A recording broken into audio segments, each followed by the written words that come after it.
It's hard to live a healthy lifestyle these days. It really is. I know that, I've lived that, and I still navigate it every day. But what I'm going to tell you next might sting a little. No one is coming to save you. No one is monitoring your life behind the scenes. There's no one that's going to step in and make the hard choices for you.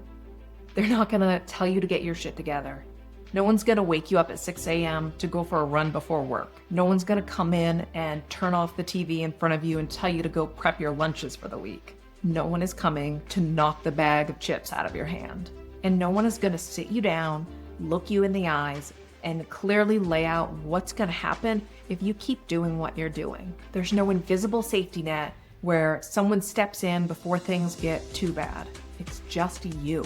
And the tricky part is life makes it really easy to drift along.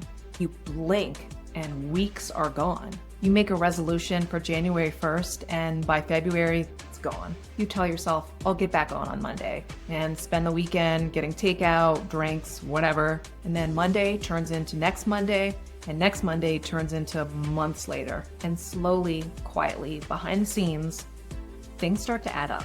Maybe your energy is lower than it used to be. Maybe you don't feel quite so good in your body. Maybe your labs start coming back a little off.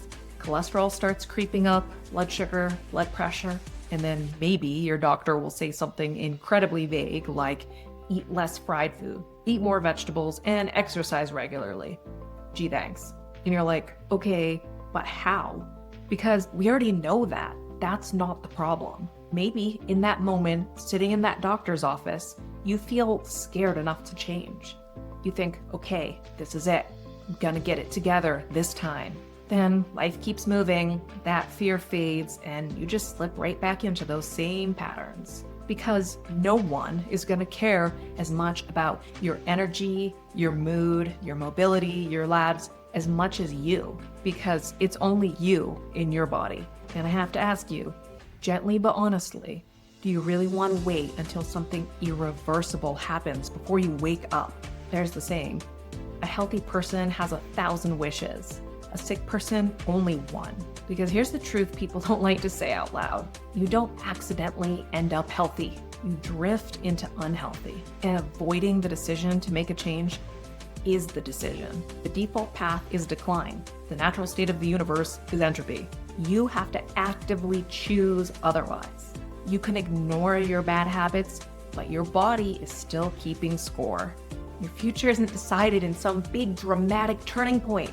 It's based on your choices on a random Tuesday, in those small, boring choices that no one sees, where you think, just this time, and we love to wait. We wait for motivation, we wait for clarity, we wait for the time to be right. We tell ourselves when things start to calm down, but they don't. We act like change requires this huge, perfect life overhaul, so we avoid starting at all. At some point, I know what to do has to turn into I'm doing it. And listen, I want to be very clear about something. Your circumstances matter. They really do. Some people are starting 10 steps ahead, some are starting 10 steps back. Maybe you grew up around adults that had the effortless, healthy habits, the one bite of cake is enough type, and that's just not you. I relate. Maybe you grew up around people who struggled with food, alcohol, other things, and you never learned balance and healthy life habits. A lot of us were never taught how to cook, how to build a balanced meal, how to take care of our bodies, how important movement, sleep, and hydration really are. That's real. But it's not the end of the story, because both people, no matter where they start, have to take the next step themselves. So you're not behind. You're just at the point where you get to choose what the next decision is. Do things change or stay the same? And you can acknowledge what's hard without handing over your power.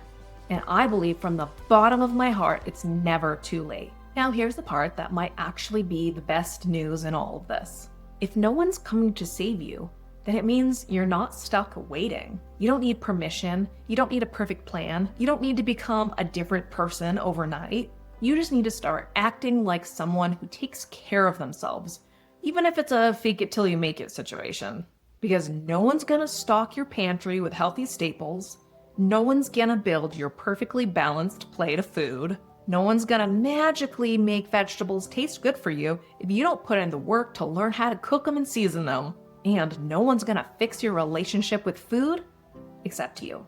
But the flip side is you get to learn this. You get to become the type of person who knows how to feed themselves, knows how to take care of themselves, and knows how to show up for themselves in their own life. I'm saying you need to stop waiting. And this video isn't about how to teach you how to do all of that. That's what all my other content is for. But this is your wake-up call. So start small. Start with one meal. Add one new vegetable to dinner. Cook one thing this week instead of ordering in. Go for one walk. Drink one glass of water before your coffee. Not because it's perfect or ideal, but because it's yours. And I want to say something else because this part matters too. Do have a choice. You always have a choice. You can keep doing exactly what you're doing now. You can keep the same habits, the same patterns, the same routines. That is fully within your right. No one's gonna stop you. Who am I to tell you to change your life? But remember, every choice has a cost. There's a Spanish proverb that says, take what you want and pay for it. And what that means is you don't get to choose your choices and your consequences independently. They come as a package. You can choose the comfort of staying the same, which means you choose all of the consequences long-term that come with it. Or you can choose the discomfort of change, and you get the beautiful life that comes with that. And neither one is free. Doing nothing has a cost. Waiting has a cost. Putting it off has a cost. And so does finally stepping up, learning new things, and changing your habits. The difference is, one keeps you stuck, and one helps you move forward. So if you're gonna pay a price either way, why not choose the path that leads to the life you truly want? Because at the end of the day, no one is coming to save you. But you're also not helpless if you've been waiting for a sign, waiting for the right moment, waiting for something to click. This is it. The life you want isn't built on one big decision. It's built in your next choice, and the choice after that, and the choice after that. You don't need someone to rescue you. You need to decide you're someone worth showing up for. And you are. You deserve to feel good in your body. You deserve to have energy, clarity, strength, and a life that feels good to live. And I believe you can do this. You are so worthy. Now it's your move.